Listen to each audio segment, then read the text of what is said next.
Horror कहानियां थी। कौन थी वो?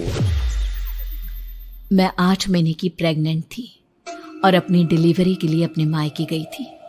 माँ ने मुझे फोन पर बताया, घर के पीछे की तरफ जो खाली जमीन थी ना, वहां पर एक नया कमरा बनवा लिया है। इतने सालों के बाद जैसे ही अपने घर में कदम रखा, कुछ अलग सा लगा। माँ, ये घर के पीछे की तरफ नया कमरा बनवाने की क्या जरूरत थी? अरे बेटा, घर के पीछे दूर दूर तक खाली जमीन है। तेरे पापा को कई दिनों से लग रहा था कि यहाँ पर एक कमरा बनवा लेंगे तो ताजा हवा मिल जाया करेगी। अब तो ये सब छोड़ और चल जल्दी से दूध पी ले। माँ, मैं थोड़ी देर में पी लूंगी, आप सो जाओ। मैंने दूध का गिलास उठाकर उस खिड़की में रख दिया। पता नहीं कब आंख लग गई। अचानक से खिड़की के पल्लों के खड़कने की तेज आवाज आई। दूध का गिलास धड़ाम से जमीन पर आ गिरा। जमीन पर गिरते ही दूध का रंग लाल हो चुका था। मैंने खिड़की से झांक कर बाहर देखा। चारों तरफ धूप अंधेरा था। उस अंधेरे की तरफ से कुछ आवाजें आ रही थी, जैसे छोटे बच्चे आपस में खिलखिलाकर मस्ती कर रहे हो।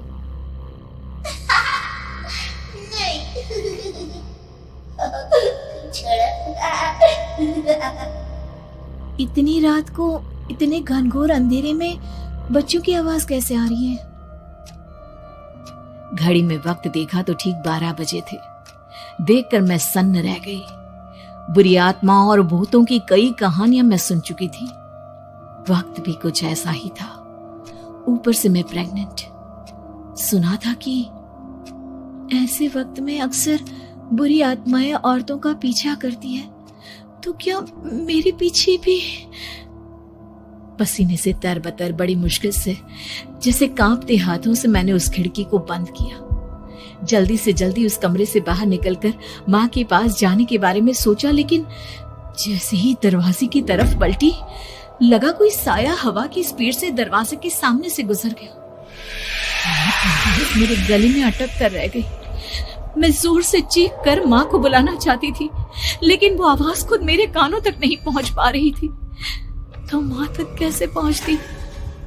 खिड़की के पल्ले एक बार फिर तेज हवा के झोंके से धड़ाम करके खुल गया और पूरी ताकत से मैं चीख पड़ी। जानती थी मेरी चीख की आवाज सुनकर कुछ ही सेकंड में माँ वहां पहुंच जाएगी, लेकिन ऐसा कुछ हुआ ही नहीं। मेरा कलेजा डर के मारे फटा जा रहा था। आखिर माँ ने मेरी आवाज क्यों नहीं सुनी? इतनी गहरी नींद में तो माँ कभी नहीं सोती। ठीक पीछे खुली हुई वो खिड़की।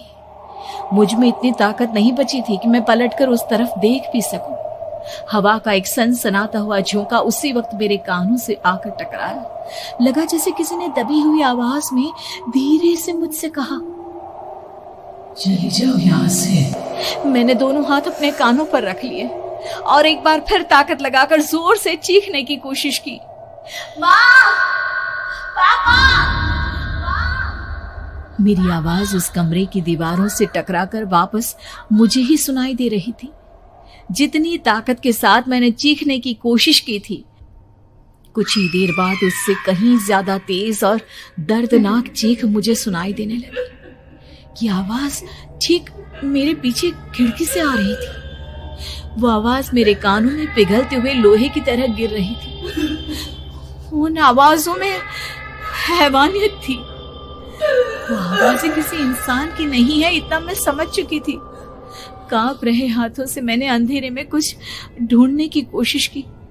तभी अचानक मेरा हाथ बेड पर रखी टॉर्च पर पड़ा। किसी तरह ताकत लगाकर टॉर्च का बटन ऑन किया, लेकिन ये क्या? सामने दरवाजे पर 3 छोटी लड़कियां खड़ी हुई थी। उनके हाथ में स्टील के चमचमाते हुए चाकू थे। मैं घबराकर लड़खड़ाई और पीछे की तरफ हटी, लेकिन तब तक वो मेरे पास आ चुकी थी। उनकी गर्दन टेढ़ी थी और उनके हाथों के वो चाकू मेरे पेट को निशाना बनाने को तैयार। मैं जोर से चीखी, नहीं, छोड़ दो मेरे बच्चे को, मत मारो, मत मारो, छोड़ दो मेरे बच्चे को। सोनाली, क्या हुआ बेटा? तू इतनी डरी हुई क्यों है? उठ बेटा, क्या हुआ? हड़बड़ाकर मैंने अपनी आंखें खोली। देखा तो दिन निकल आया था। माँ मुझे जगा रही थी। मेरा चेहरा पूरा पसीने से लथपथ था। क्या हुआ बेटा, तुमने कोई बुरा सपना देखा क्या? मैं अभी तक अपने पूरे होश में नहीं थी। वो मेरे बच्चे को मार देगी माँ। वो लड़की मेरे बच्चे को। मैंने घबराकर अपने पेट को छुआ। सब कुछ ठीक था। और वो दूध जो रात को यहाँ पर गिर गया था, उसका रंग लाल हो गया था।